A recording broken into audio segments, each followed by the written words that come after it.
मैं तो आपसे बड़ी ईमानदारी के साथ कह रहा हूं कि 6 दिसंबर 1992 को बहैसियत एक नौजवान के उस वक्त मुझे जो एक शर्म महसूस हुई थी, एक ह्यूमिलिएशन और हेल्पलेसनेस महसूस हुआ था कि मैं अपनी मस्जिद को नहीं बचा सका, आज उसी तरह की फीलिंग मुझ में पैदा हो रही है।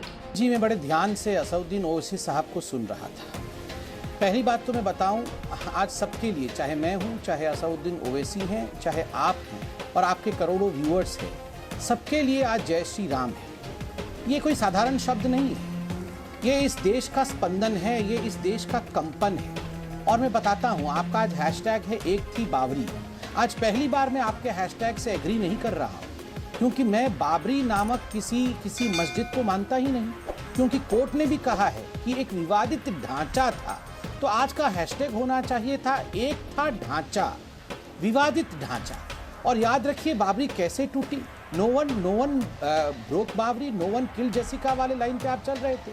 कंपन से गिरी है, 500 वर्षों के कंपन से, 500 वर्षों के संघर्ष से, 500 वर्षों के संकल्प से, 500 वर्षों के बलिदान से वो जो ढांचा था, वो ढांचा निस्तनाबूत हुआ, उसे किसी ने गिराया नहीं।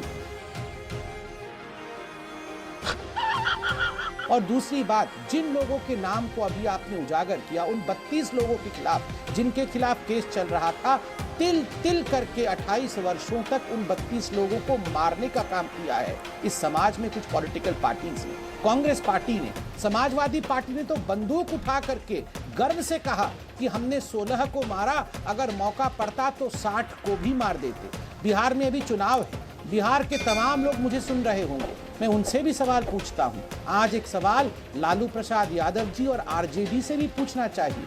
चौराहे पे रथ को रोका था, भगवान श्री राम जिसमें ध्वज लगा हुआ था हनुमान जी का, उस रथ को रोक करके जिस प्रकार अत्याचार करने की कोशिश की गई थी, उन सभी अत्याचारों के अध्याय का आज अंत हुआ है। अगर सही मायने में कहा जाए, आज एक अध्याय समाप्त हुआ है और एक अध्याय आरंभ हुआ है। समाप्त हुआ है मिथ्या का अध्याय, समाप्त हुआ है वो अध्याय जहां हिंदू भावनाओं का हनन होता था, और वो अध्याय शुरू हुआ है जिसमें अब तुष्टीकरण की राजनीति नहीं चलेगी। अभी बैठकर यहाँ असदुद्दीन ओवैसी साहब कह रहे थे दलित और मुस्लिम, दलित और मुस्लिम, ये क्या कर रहे थे? ये यहाँ राजनीति कर रहे थे, दलित और मुस्लिम वोट बैंक को साधने की कोशिश कर रहे थे।